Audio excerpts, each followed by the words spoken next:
Bienvenue sur Africa 24 dans cette nouvelle édition du Non-Stop Info. Voici les titres de l'actualité.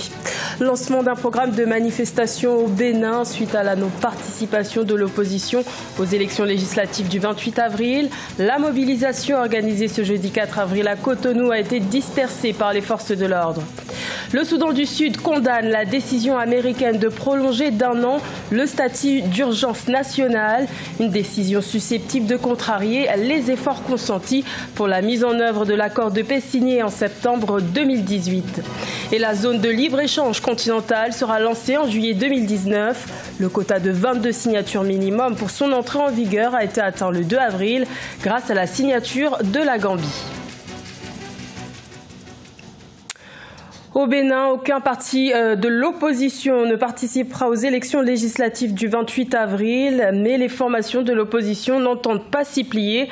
Un programme de manifestation pacifique a été organisé pour protester contre la tenue de ces scrutins. La mobilisation de ce jeudi 4 avril a été dispersée. Reportage de notre correspondant Lefty Ounou, commentaire d'Eogracias Podo. Au Bénin, l'impasse électorale perdure à la veille des élections législatives maintenues au 28 avril 2019. Seuls 2 partis politiques proches du président de la République sont en lice. Pour la première fois depuis 1990, les partis de l'opposition sont exclus de ces élections. Ces derniers ont appelé à des manifestations de protestation. Notre pays, le Bénin, ne dispose plus d'institutions de contre-pouvoir.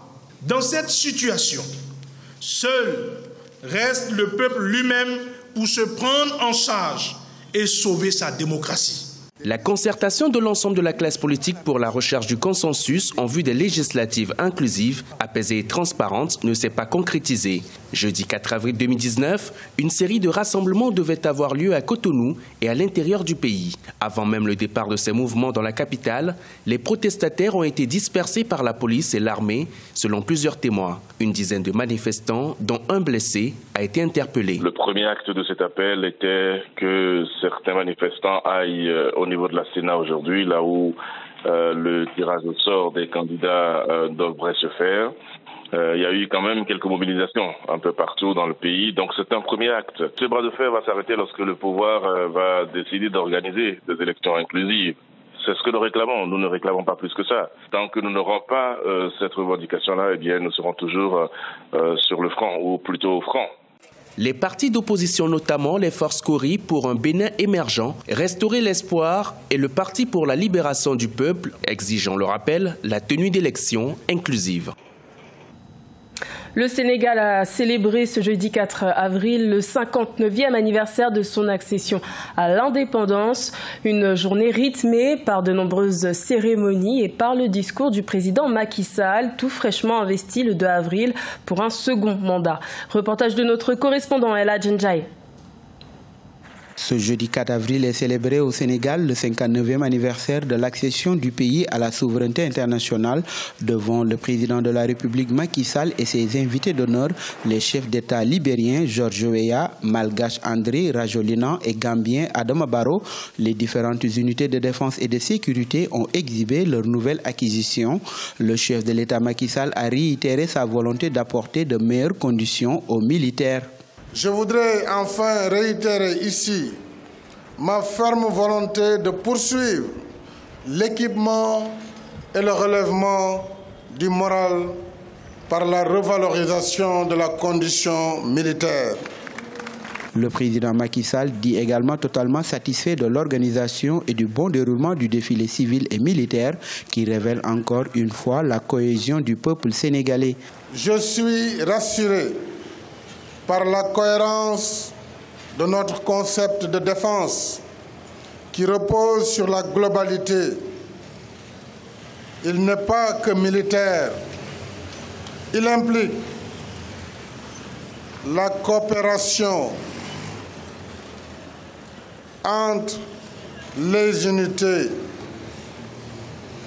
et les différentes composantes de nos forces de défense. Cette année 2019, l'anniversaire de l'indépendance du pays a pour thème forces de défense et de sécurité, un exemple dans la construction à la citoyenneté et à l'unité nationale. Le Soudan du Sud restera sous le statut d'urgence nationale pendant 1 an encore. Telle est la décision prise par les États-Unis le 1er avril 2019. Une décision fermement contestée par les autorités sud-soudanaises qui voient dans cette mesure une entrave à la mise en œuvre de l'accord de paix signé en septembre 2018. Corinne Kamsefehem.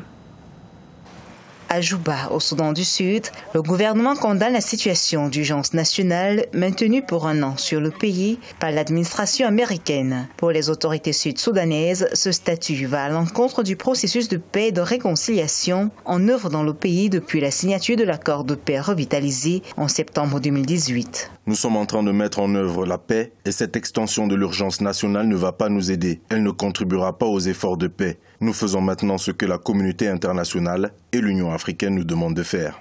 C'est le lundi 1er avril que les États-Unis ont décidé de prolonger le statut d'urgence nationale au Soudan du Sud. Selon les autorités américaines, la situation de ce pays d'Afrique de l'Est continue de représenter une menace inhabituelle et extraordinaire pour la sécurité nationale et la politique étrangère des États-Unis. Les États-Unis exercent une pression qui n'est pas justifiée sur le Soudan du Sud, dans la mesure où on est dans une situation assez idéale aujourd'hui par rapport à il y a 1 an ou 2. À mon sens, devrait peut-être mettre beaucoup plus de moyens, pas forcément des moyens financiers, mais des moyens diplomatiques, afin de permettre au pays de mettre en œuvre de façon très efficace l'accord de paix qui est en cours actuellement.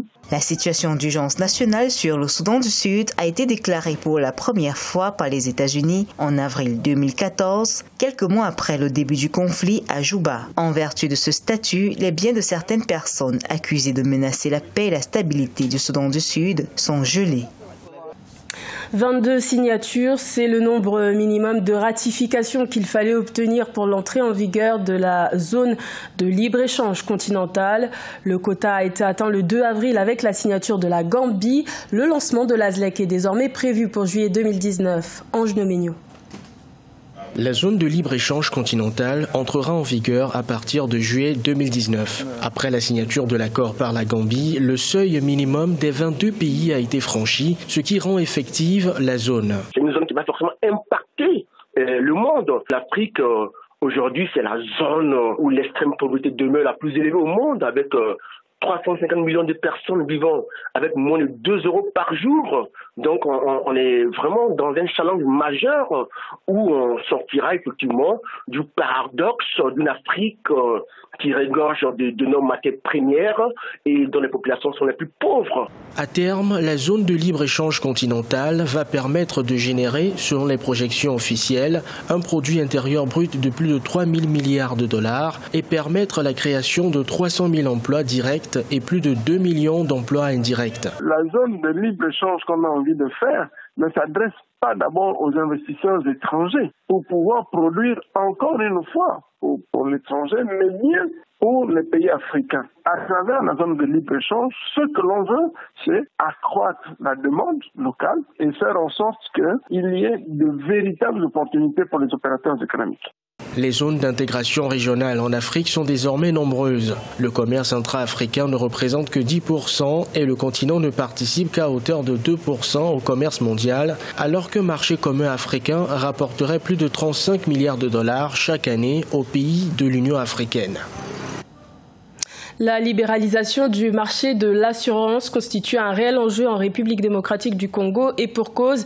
Depuis 1967, la SONAS, Société nationale d'assurance, est la seule compagnie à opérer sur le territoire. Mais l'arrivée du nouveau régime en place fait bouger les lignes. Reportage de notre correspondant Jacques Amboka.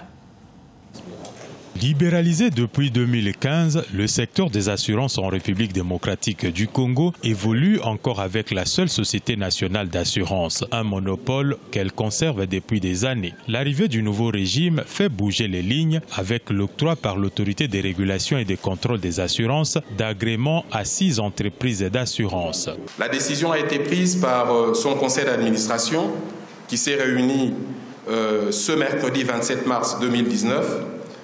Conformément aux exigences du Code des assurances et des règlements de l'ARCA, Des 6 entreprises bénéficiaires de ces agréments, 3 sont dans l'assurance non-vie et 1 dans la branche vie. Par ailleurs, 2 sociétés de courtage ont reçu l'autorisation d'opérer en RD Congo. Faisant partie des agréés, Activa, implanté dans plusieurs pays du continent, offrira des produits d'assurance automobile et maladie. L'assurance santé pour nous, c'est une branche, ce sera probablement une des 2 principales branches avec l'automobile.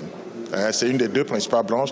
Et en plus, ici au Congo, comme vous le savez sans doute, les entreprises ont obligation d'assurer en maladie leur personnel. Donc ça va booster un peu plus l'assurance maladie. Nous pensons que la maladie représentera environ 20 à 25% du portefeuille de l'assurance. Dans un pays de plus de 80 millions d'habitants, la concurrence s'annonce âpre entre les sociétés agréées, ouvrant ainsi de belles perspectives de recettes pour les entreprises d'une part et l'État de l'autre. La qualité des services à rendre restera certes un des facteurs clés pour le succès de ces marchés, estiment les analystes. C'était le journal de la rédaction. Merci de l'avoir suivi. L'information continue sur Africa 24.